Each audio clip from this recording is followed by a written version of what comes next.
Hello and welcome to ETX Covered. I'm David Littman. Sheldon Adelson was a billionaire casino owner before he died in January. His company hired dozens of lobbyists in Austin, but they're not alone in betting that they can bring legalized gambling to Texas. If you're in the casino business, it's a risk worth taking. According to the American Gaming Association, gambling was a $10 billion business before the pandemic. All the other large states have lots of casinos, and so do all 4 of our neighboring states. This isn't the first time Texas has considered legalizing gambling, but supporters think the odds might be in their favor this year. State legislators have filed a few bills to make it happen, and joining me now is one of them, State Representative John Kuempel from Seguin. Representative, thanks for being with me today. David, thank you for having me. Your bill would have voters approve a constitutional amendment to create a gaming commission that could issue casino licenses. Well, tell me first, what's your ultimate goal with this bill? I think our ultimate goal is to create the revenue that we're losing, to be able to give people the option, the Texans, the right to vote on this. And overwhelmingly, through polls over the last years, 3 or 4 or 5 years, consistently show that 90% of Texans want the ability to vote on this. Getting casinos would be a long process, first to put it on the ballot, then to set up the gaming commission, then to work out all the rules for licensing before companies could...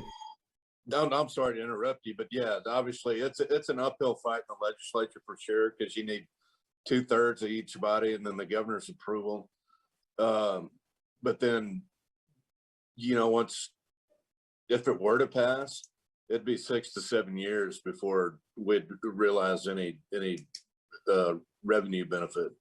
So you think we'll still need that extra tax revenue in 6 or 7 years? Absolutely. Your bill would allow 4 casino resorts near Austin, Dallas, Houston, and San Antonio, as well as tribal casinos and gaming at racetracks. There's also House Bill 477, for instance, that would allow for 9 casinos, but only near the Gulf Coast. So how do you compare the options, and why do you like yours? Well, we just narrowed it down. We didn't want a huge footprint, so we just narrowed it down to the most populous counties in the state. Your bill is similar to what Arkansas approved in 2018, and companies are still fighting at the state Supreme Court up there to get the final license. Are you worried about, when you limit the number of licenses just to those 4 counties, the kind of chaos that could follow? Well, yeah, we've done this in the past, and I've seen other people that have carried this bill, and it like I said, people are gonna, they're gonna want something for their district. But in this sense too, we've included the 3 Indian tribes, Native American tribes in the state of Texas, 3 licensed horse facilities, and 2 licensed greyhound facilities. So it spread out a little bit further, and that's been the challenge we've had in the past, is those different interests getting after each other.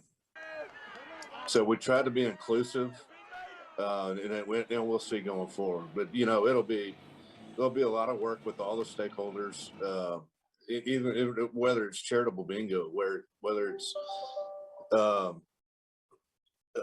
like anything I said. But we're trying to be inclusive.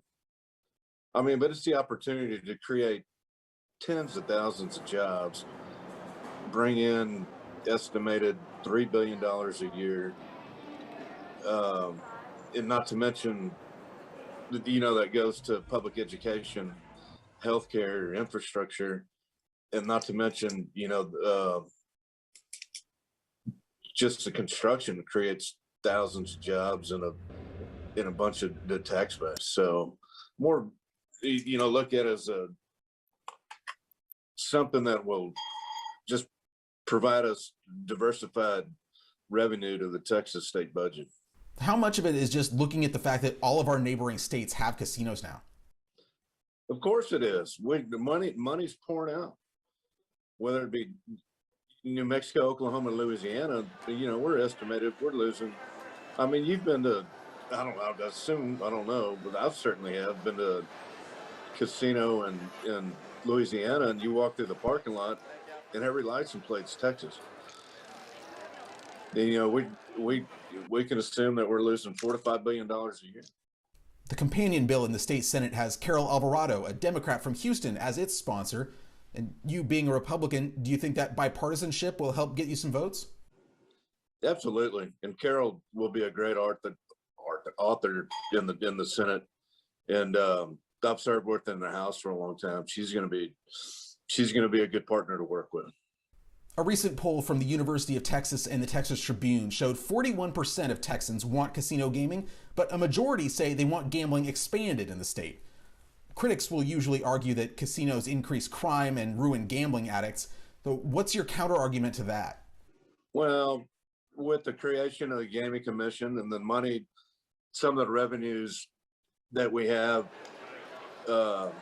from gaming will go back into law enforcement, human trafficking, and that, I mean, it's specifically earmarked for that. So we've paid attention to that as well to make sure that, you know, that it's not a part of it. You don't have to go gamble if you don't want to. But I'm just saying, you know, when it comes down to it, that's, like I said, that's money that Texas money that can stay in Texas. Your bill came about in part because of the late Sheldon Adelson, who owned the Sands Casino Group in Vegas. The company has dozens of lobbyists in Austin pushing for casinos, but like you said, this isn't a new proposition. So if it doesn't pass this time, do you think that they'll stick around and keep pushing for casinos 2 years, 4 years down the road? I think so. I think they've made a big enough investment in the hopeful outlook that they'll do it. Representative John Kuempel, thanks so much for the time. David, I appreciate you.